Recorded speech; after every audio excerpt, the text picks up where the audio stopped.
کرکه او حسد د انسان ژوند خوري. ډېر وختونه چې مو کینه په زړه کې ساتلې وي او یو د بل څخه کینه کوو، حسد کوو، ژوند مو ټوله ورځ بدخونده وي او غواړو په دې انساني ټولنه کې د یو بشري ټولنې څخه پراخه فاصله لرې ولاړ سو. خو دا هر څه کرکې او نفرت تاسې د انساني ټولنې څخه لرې کړي یاست. د هیچا سره په زړه کې کرکه او حسد مه ساتئ.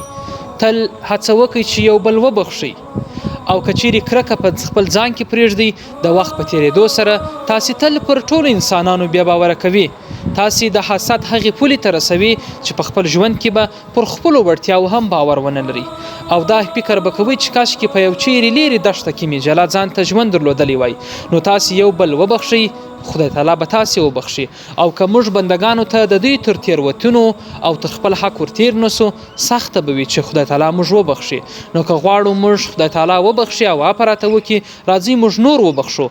د رسول صلی الله علیه وسلم حدیث شریف دی، تاسې پر ځمکو پر خلکو باندې رحم وکړئ چې د اسمان والا پر تاسې باندې رحم وکړي. یعنی که غواړو د خدای تعالی جل جلاله د رحمت څخه ځان برخمن کو، راځئ نور وبخښو او پر نورو باندې د رحمت ذریعه وګرځېږو تر څو خدای تعالی مو وبخښي.